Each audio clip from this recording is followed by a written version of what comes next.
ನನ್ನ ಮಗಳು ಬಂಗಾರ. ಸರೋಜ, ಸ್ವೀಟ್ ತಗೊಂಡ್ ಬರ್ರಿ. ಅಬ್ಬಬ್ಬಾ, ಏನ್ ಅಪ್ಪ ಮಗಳಪ್ಪ ರೀ. ಅವ್ಳು ಗೆದ್ದಿರೋದು ಒಂದು ಕ್ವಿಜ್ ಅಲ್ಲಿ ಅಷ್ಟೇ, ಒಲಿಂಪಿಕ್ ಅಲ್ಲ ರೀ. ನೋಡಿ, ಒಲಿಂಪಿಕ್ ಅಲ್ಲಿ ಮೆಡಲ್ ಗೆಲ್ತಾಳೋ ಇಲ್ವೋ, ಆದ್ರೆ ನನ್ ಕನಸು ಅವಳು ಡಾಕ್ಟರ್ ಆಗ್ಬೇಕನ್ನೋದು. ಡಾಕ್ಟರ್ ಆಗಿ ನನ್ನ ಹೆಸರು ಕಾಪಾಡ್ತೀಯ ಅಲ್ಲೇ ಮಗಳೇ? ನಾನು ಡಾಕ್ಟರ್ ಆಗ್ತೀನಿ. ಸ್ವೀಟ್ ಬಾಕ್ಸ್ ಕೊಡಿ, ಇಲ್ಲಿ ಎಲ್ರಿಗೂ ಹಂಚ್ತೀನಿ. ರೀ, ಇಷ್ಟು ಚಿಕ್ಕ ವಿಷಯಕ್ಕೆ ಎಲ್ರಿಗೂ ಸ್ವೀಟ್ ಹಂಚಿದ್ರೆ ಅವ್ರ ನಗಲ್ವಾ? ಯಾಕೆ ನಾಗ್ತಾರೆ? 1000 ಜನ ಓದೋ ಸ್ಕೂಲಲ್ಲಿ ನನ್ನ ಮಗಳು ಒಬ್ಳೆ ಫಸ್ಟ್ ಪ್ರೈಸ್ ಗೆದ್ದಿರೋದು.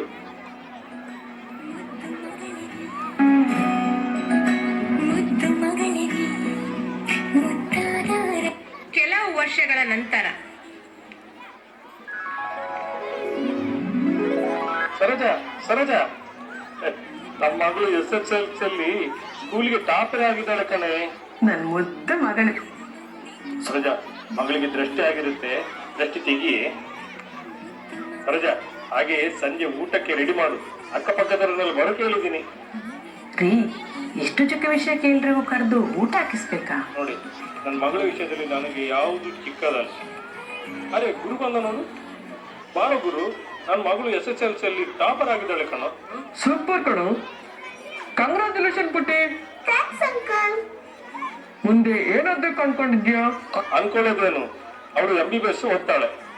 ಅಲ್ಲ ಕಣೋ, ಅವಳಿಗೆ ಏನಾಗ್ಬೇಕು ಅಂತ ಆಸೆ ಇದೆ ಅಂತ ಕೇಳೋದಿಲ್ವಾ? ಗುರು, ಅವಳು ಚಿಕ್ಕ ಹುಡುಗಿನು, ಅವಳಿಗೆ ಏನು ಗೊತ್ತಾಗಲ್ಲ. ನಾನು ಹೇಳಿದ ಹಾಗೆ ಅವಳು ಓದಿ ಡಾಕ್ಟರ್ ಆಗ್ತಾಳೆ ಅಷ್ಟೇ. ಹಂಗಲ್ಲ ಕಣೋ, ಅವಳು ಚಿಕ್ಕ ಹುಡುಗಿದ್ದಾಗ ಬೇರೆ, ಈಗ ಬೇರೆ. ಒಂದ್ಸಲ ಅವಳಿಗೆ ಏನ್ ಓದ್ಬೇಕು ಇಷ್ಟ ಅಂತ ಕೇಳೋದಲ್ವಾ? ನೋಡ ಗುರು, ಒಂದ ಊಟ ಮಾಡ್ತಾ ಹೋಗ್ತಾ ಇರ್ಬೇಕು. ನನ್ನ ಮಗಳನ್ನು ಏನು ಓದಿಸ್ಬೇಕಂತ ನನ್ಗೆ ಗೊತ್ತು ಕಣೋ.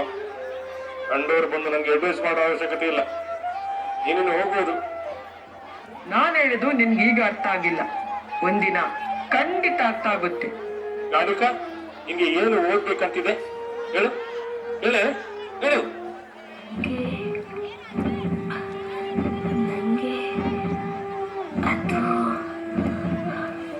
ಅದು ಪೈಲಟ್. ಏನು ಏನು ಹೇಳು, ಹೇಳ, ಇನ್ನೊಂದ್ಸಲ ಹೇಳ, ಇನ್ನೊಂದ್ಸಲ ಹೇಳಿ.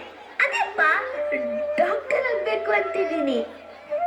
ನೋಡು ಸರೋಜ, ಆ ಸುಮಾ ಅವರ ಮಗಳು ಮಂಗಳೂರಿನಲ್ಲಿ SV ಕಾಲೇಜಲ್ಲಿ PUC ಓದಿ ಒಳ್ಳೆ ಮಾರ್ಕ್ ತಗೊಂಡು MBBS ಸೀಟ್ ಸಿಕ್ಕಿದೆ ಅಂತೆ. ನಮ್ಮ ಗಾಲಿಗಳನ್ನು ಕೂಡ ಅದೇ ಕೋಚಿಂಗ್ ಸೆಂಟರ್ ಸೇರಿಸ್ಬಿಡೋಣ. ಹಾಸ್ಟೆಲ್ಸ್ ಅಲ್ಲೇ ಇದೆ. ಊರಿ ಇವಳನ್ನ ಅಲ್ಲೇ ಸೇರಿಸ್ಬಿಡೋಣ, ಚೆನ್ನಾಗಿ ಟೀಚ್ ಮಾಡ್ತಾರಂತೆ ಅಲ್ಲಿ. ಅಪ್ಪ, ಬೇಡ ಅಪ್ಪ, ನಾನು ಇಲ್ಲೇ ಯಾವ್ದಾದ್ರು ಕಾಲೇಜ್ನಲ್ಲಿ ಓದ್ತೀನಿ. ನಾನು ಮಂಗಳೂರಿಗೆ ಹೋಗಿ ಹಾಸ್ಟೆಲ್ನಲ್ಲಿ ಇರಲ್ಲ ಅಪ್ಪ. ನಾನು ನಿಮ್ಮನ್ ಬಿಟ್ಟು ಅಷ್ಟು ದೂರ ಹೋಗಲ್ಲ ಅಪ್ಪ. ನೋಡು ಮಗಳು, ಈ ಅಷ್ಟು ಒಳ್ಳೆ ಕಾಲೇಜಿಲ್ಲ, ಅಲ್ಲೇ ಹೋಗಿ. ಅಪ್ಪ, ಬೇಡ ಅಪ್ಪ.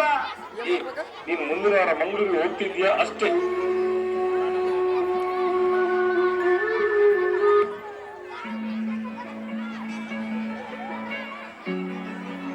ಕೆಲವು ತಿಂಗಳ ನಂತರ. ಸರೋಜ, ಇವತ್ತು ಮಗಳ ರಿಸಲ್ಟ್ ಅಲ್ವಾ? ಎಷ್ಟು ಮಾರ್ಕ್ಸ್ ಬಂತು? ಬಂದಿದೆ.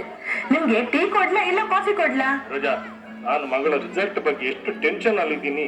ನೀನು ಕಾಫಿ ಕೊಡ್ಲಾ ಟೀ ಕೊಡ್ಲಾ ಅಂತಿದ್ಯಲ್ಲ. ನಿಮ್ ಮಗಳನ್ನೇ ಕೇಳಿ ರಿಸಲ್ಟ್ ಏನಾಯ್ತು ಅಂತ. ನಾನೀಗ ನಿನಗೆ ಎಷ್ಟು ಮಾರ್ಕ್ಸ್ ಬಂದಿದೆ? ಅದು ಅದು ಅದು ಜಸ್ಟ್ ಪಾಸ್ ಆಗಿದ್ದೀನಿ ಅಪ್ಪ. ಏನು, ಜಸ್ಟ್ ಪಾಸ್ ಆಗಿ? ಇವಳು ಹೇಳ್ತಿರೋದು ನಿಜನಾ? ಹೂರಿ, ಜಸ್ಟ್ ಪಾಸ್ ಆಗಿ ಬಂದಿದ್ದಾಳೆ ನಿನ್ ಮಗಳು. ಅಯ್ಯೋ, ನಮ್ಮ ಮರ್ಯಾದೆ ಹೋಗುತ್ತೆ. ಇಡೀ ಊರಿಗೆ ಮಗಳನ್ನ ಡಾಕ್ಟರ್ ಮಾಡ್ತೀನಿ ಅಂತ ಹೇಳ್ಕೊಂಡು ಬಂದಿದ್ದೀನಿ. ಅಪ್ಪ, ನಂಗೆ ಡಾಕ್ಟರ್ ಆಗೋಕೆ ಇಷ್ಟ ಇಲ್ಲ. ನಂಗೆ ಪೈಲಟ್ ಆಗ್ಬೇಕು ಅನ್ನೋದೇ ನನ್ ಕನ್ಸು. ಏನು, ಪೈಲಟ್ ಆಗ್ಬೇಕಾ? ಆ ಡ್ರೈವರ್ ಕೆಲಸ ಮಾಡೋಕೆ ಇಷ್ಟಪಡ್ತಾ ಇದ್ಯಾ? ನೋಡಿದ್ಯಾ ಸರೋಜ, ಇವಳಿಗೆ ಡಾಕ್ಟರ್ ಓದೋಕೆ ಇಷ್ಟ ಇಲ್ವಂತೆ.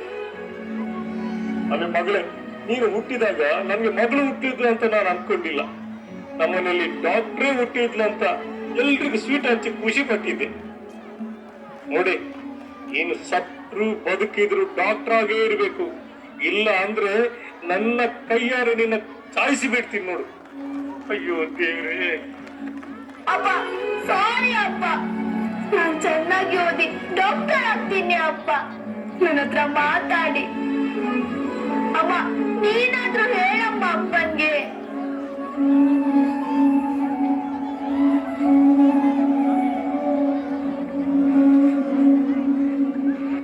ಕೆಲವು ದಿನಗಳ ನಂತರ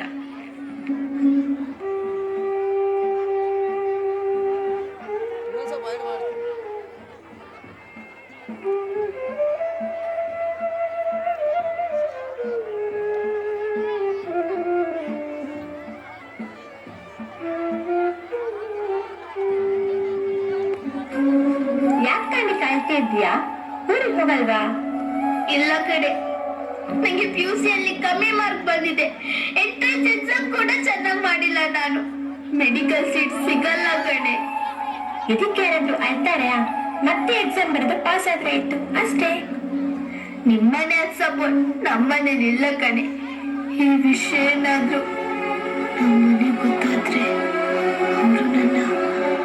ಅವರು ನನ್ನ ಸುಮ್ಮನೆ ಬಿಡಲ್ಲ ಕಣೆ. ಮಗಳೇ ಟ್ಯಾಕ್ಸಿ ಬಂತು ಬಾ. ಅಪ್ಪ ಕರ್ತಿದ್ದಾರೆ, ಹೊರಡ್ತೀನಿ. ನೀನು ತಲೆ ಕೆಡಿಸ್ಕೋಬೇಡ, ಓಕೆ? ಮನೆಗೆ ಹೋಗಿ ಫೋನ್ ಮಾಡು. ಬಾಯ್.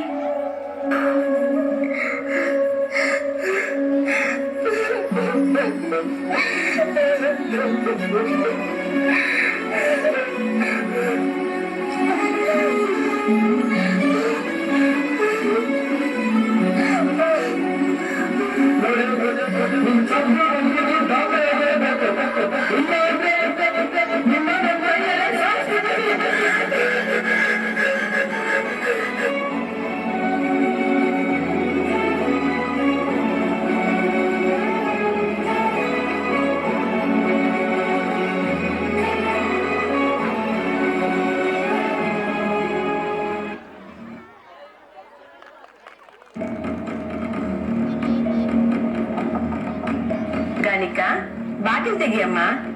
ಏನ್ ಮಾಡ್ತಿದ್ಯಾ ಗಾನಿಕಾ? ಗಾನಿಕಾ, ಅಯ್ಯೋ, ಅಪ್ಪ ಬರೋದಿದ್ದಾರೆ. ಅವ್ರಿಗೇನಾದ್ರೂ ವಿಷಯ ಗೊತ್ತಾದ್ರೆ ನಾನೇನ್ ಮಾಡ್ಲಿಕ್ಕ?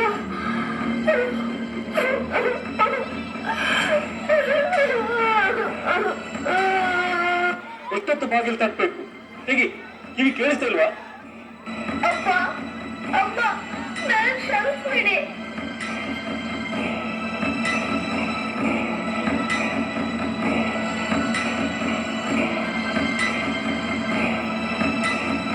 ಗಾನಿಕಾ, ಗಾನಿಕಾ, ನಿನ್ನ ಭಯಲ್ಲ, ಬಾಗಿಲು ತೆಗಿಯಮ್ಮ. ರೀ, ನನ್ಗೆ ಯಾಕೋ ಭಯ ಆಗ್ತಾ ಇದೆ. ಅವಳೇನಾದ್ರೂ ಹೆಚ್ಚು ಕಮ್ಮಿ ಮಾಡ್ಕೋಬಹುದು.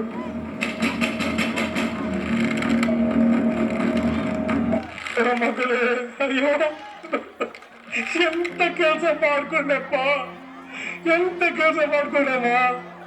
ಗಾನಿಕಾ, ಯಾಕೆ ಹೀಗ್ ಮಾಡ್ಕೊಂಡೆ? ಯಾಕೆ ನಮ್ಮನ್ ಬಿಟ್ಟೋದೆ? ಎಂತ ಕೆಲಸ ಮಾಡ್ಕೊಂಡಮ್ಮ. ಅಯ್ಯಮ್ಮ ಮಗಳೇ, ನಿನ್ನ ವಿಷಯದಲ್ಲಿ ನಾನು ತುಂಬಾ ತಪ್ಪು ಮಾಡ್ಬಿಟ್ಟಮ್ಮ, ತುಂಬಾ ತಪ್ಪು ಮಾಡ್ಬಿಟ್ಟು. ಯಾಕೆ ಪುಟ್ಟಿ ಹೇಗ್ ಮಾಡ್ಕೊಂಡೆ? ಮುಂದಿನ ಸಲ ಚೆನ್ನಾಗಿ ಓದಿ ಸೀಟ್ ತಗೋಬೇಕಿತ್ತಲ್ವಾ? ನಿನ್ನ ವಿಷಯದಲ್ಲಿ ತುಂಬಾ ತಪ್ಪು ಮಾಡ್ಬಿಟ್ಟಮ್ಮ.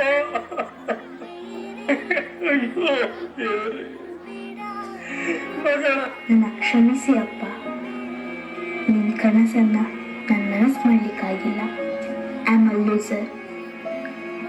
ಅಪ್ಪ, ನಾನು ಡಾಕ್ಟರ್ ಆಗಿ ಸಾಯ್ತಾ ಇಲ್ಲ, ನಿಮ್ಮ ಮಗಳಾಗಿ ಸಾಯ್ತಾ ಇದ್ದೀನಿ. ಅಮ್ಮ, ಅಪ್ಪನ್ನ ಚೆನ್ನಾಗಿ ನೋಡ್ಕೊ. Miss you. ನಿನ್ನ ಅನ್ಯಾಯವಾಗಿ ಬದುಕುತ್ತಲ್ಲಮ್ಮ ಮಗಳೇ. ಮಗಳ ತಪ್ಪಾಯ್ತಮ್ಮ, ನನ್ನನ್ನು ಕ್ಷಮಿಸಮ್ಮ ಮಗಳೇ, ನನ್ನನ್ನು ಕ್ಷಮಿಸು. ಒಂದು ಏನ್ ಪ್ರಯೋಜನ ಸರ್? ನೀವು ಪೇರೆಂಟ್ಸ್ಗಳೇ ಹೀಗೆ. ನೀವು ಮಾಡಕ್ಕಾಗದೇ ಇರೋದನ್ನ ನಿಮ್ಮ ಮಕ್ಕಳು ಮಾಡ್ಲಿ ಅಂತ ಅವ್ರ ಮೇಲೆ ಪ್ರೆಸರ್ ಹಾಕ್ತೀರಾ. ಅವ್ರ ಕನ್ಸನ್ನ ಕೊಡ್ತೀರಾ. ಅವ್ರ ಭವಿಷ್ಯವನ್ನ ನೀವು ಡಿಸೈಡ್ ಮಾಡ್ತೀರಾ. ನಿಮ್ಮಂತವರಿಂದ ಇವತ್ತು ದಿನ ಬೆಳಗಾದ್ರೆ ನ್ಯೂಸ್ ಅಲ್ಲಿ ಫೇಲ್ ಆದ ಸ್ಟೂಡೆಂಟ್ಸ್ ಅದನ್ನ ಫೇಸ್ ಮಾಡೋ ಧೈರ್ಯ ಇಲ್ಲದೆ ಸುಸೈಡ್ ಮಾಡ್ಕೋತಿದ್ದಾರೆ ಅನ್ನೋ ನ್ಯೂಸ್ ತುಂಬಾನೇ ಕಾಮನ್ ಆಗ್ಬಿಟ್ಟಿದೆ. ನೀವು ಹಾಕೋ ಪ್ರೆಸರ್ ತಗೊಳಕ್ಕಾಗದೆ, ಅದನ್ನ ಯಾರಿಗೂ ಹೇಳಕ್ಕೂ ಆಗದೆ ಪಾಪ ಮಕ್ಕಳು ಸೂಸೈಡ್ ಮಾಡ್ಕೋತಿದ್ದಾರೆ. ಪ್ರೀತಿಯ ಪೋಷಕರೇ ಮಕ್ಕಳ ಕನಸಿಗೆ ರೇಖೆ